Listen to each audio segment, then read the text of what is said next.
Hi, I'm Chris Bishop, the managing editor of Forbes Africa magazine, and I'm here at the Maslow in Sandton to talk to one of the most under pressure ministers in African politics right now. We're here to talk to Pravin Gordhan, the South African finance minister who's making a stand for fiscal discipline.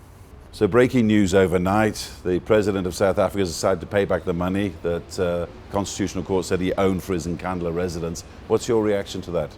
Well, the President is complying with the order of the Constitutional Court, and that's a matter between him and the court.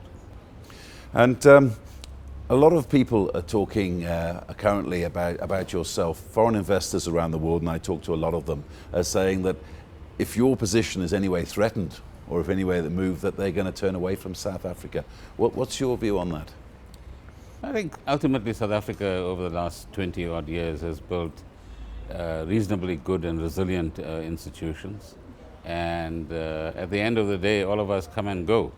It's what institutional capability you leave behind, it's the sustainability of those institutions, the professionalism, the values and the culture that you instill in them, and I think the world will recognize that in time. So what they're looking for is not the individual so much as what drives institutions.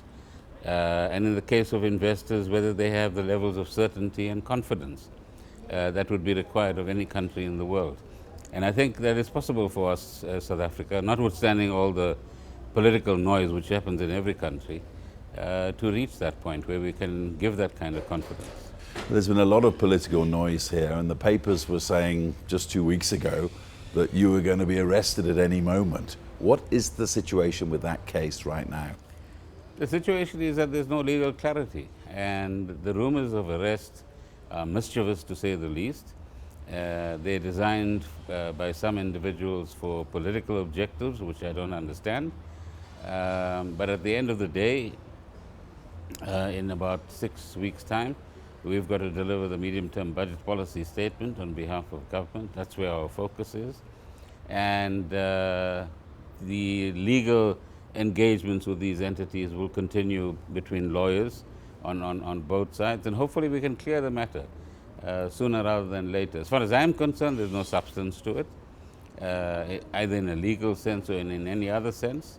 And what we will be endeavoring to do is to clear the air as soon as possible, so that we give both South Africans and the world confidence that South Africa's institutions, particularly the economic institutions, are still solid. They're under good leadership, and they will continue to pursue the policies that has given us a good reputation across the world. One thing that's puzzled me is that some of these allegations date back to 2009. Surely they should have been dealt with long ago. Why are they being thrown at you now? That's a question that all of us can start speculating on. And you've mentioned yourself, you've talked about state capture, you've talked about individuals attempting to loot the treasury of this country. How much water do you think that holds? Now, I think the real issue is that coming where we come from, as a political party, the African National Congress, and the kind of values that the Mandelas and Sisulus and Joe Slovos and Yusuf Dadus left behind for us, we have an obligation to ensure that as we build our democracy, that the 55 million people are the main beneficiaries of this democracy. Now, corruption is a part of the economic system and social systems of every country in the world. So that's not really the issue. The issue is every country also has the obligation in terms of law and morally to ensure that the resources that a country has are spent on and for the benefit of the vast majority, in our case, of South Africans, who still need jobs, who still need housing, who still need welfare, who need assistance with university fees. And so what do we want? Do we want some of this money to be directed into pockets of individuals, a handful of them, or do we want them to be used for the public interest and the national interest?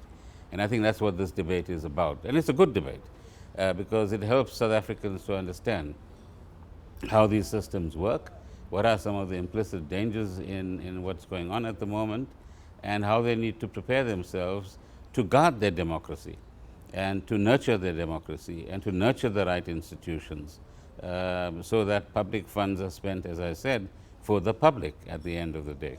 A lot of commentators are painting you as this lone figure standing, making a stand against corruption, making a stand against looting. Not at all. How far true is that? No, no, no. How can one individual do all of this?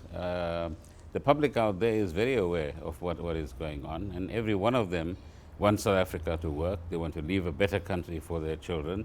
They want government to be effective in what they're supposed to be doing. And our job is to serve them and serve them as best we can. And there are, I'm sure, hundreds of thousands of people within the public service system. There are hundreds of thousands of people in the public service system who have a very strong intent and moral character, and who want a developmental state, a state that is contributing every single day to the betterment of the lives of the 55 million people. I just happen to have a particular job that requires me to implement provisions of the Constitution and other pieces of legislation. Tomorrow there could be another individual in this chair, and he or she will have the same obligation, because the Constitution is still there and the laws are still there. One question also people are asking is, what is your relationship with President Jacob Zuma? You recently flew with him to the G20 in China. What is your relationship with the President? No, I think we make too much out of these relationship questions. He's the head of state.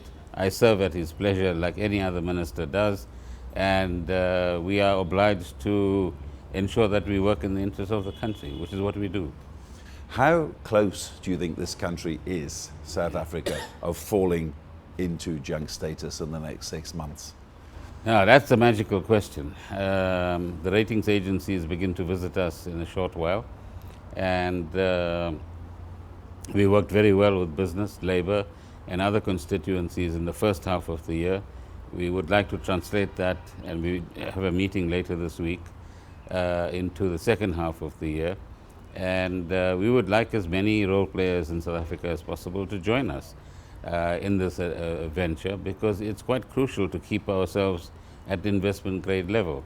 And all I can say is that we will do our utmost best together with all the partners that we are working on, and that our detractors should actually understand that this is for the benefit of all the people of South Africa, not just for a particular business group or a particular government group.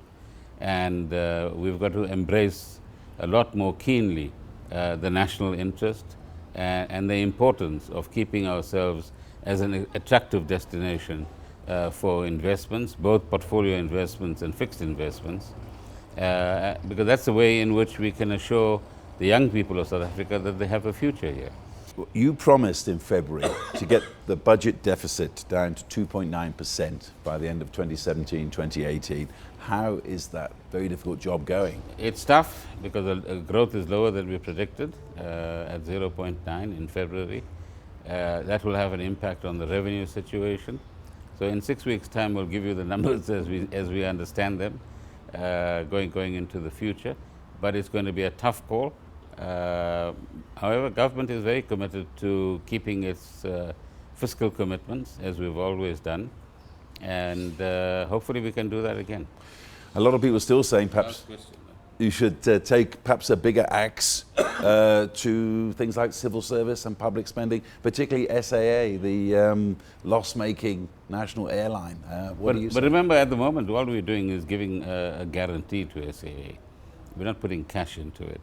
When there's a proper management team and a proper strategy available, we'll have to capitalize SAA like we capitalized Eskom, for example, last year to some extent, and ensure that it now has a viable path in front of it. So what is right about what you say is that budgeting is about choices. It's about prioritizing certain things and asking certain things to wait for the future.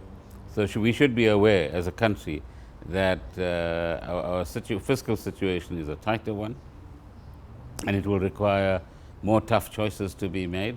We've made them in the past when the recession hit South Africa in 2009-10, and we'll do what is necessary again. What about a change in leadership, change in chairman at SAA? Wouldn't that help? We have is a new board, and I think as a team, they represent many different skills. And if they knit together, the chairperson is a chairperson. and she's there for a year to ensure that there's a proper handover between the past and the future. But far more important is a competent management team, confidence within the airline itself, amongst the cabin crew, amongst pilots, amongst their customers and their ground staff.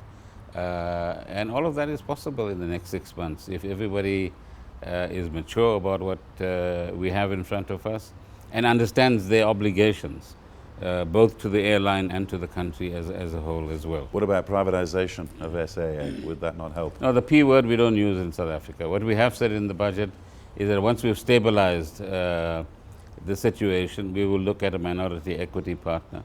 But we have a lot to do. A turnaround strategy, a consolidation strategy, a financial strategy, a new approach in terms of where does SAA travel and not travel, which are the loss-making routes, which are the profitable routes, how do you balance them out at the end of the day. So the work is cut out for the new board, at least for the next 18 months or so. Actually, one final question. A lot of people around the world are asking what's happening in South Africa. We have ministers appear to be conflicting with each other. There's a lot of uncertainty in the leadership of the country. What would you say to foreign investors from here to the United States? No, that's par for the course as far as politics is concerned. You had the example during the Brexit period in the UK, where in one cabinet you had two different groups arguing for two different positions. And the one group lost and they left, or some of them left, and the other remains. But I think as a political organization, we've got very clear directives from the organization that we belong to, the African National Congress, that we need to create much calmer conditions out there, and that we need to have a unity of purpose in terms of what we need to achieve for this country.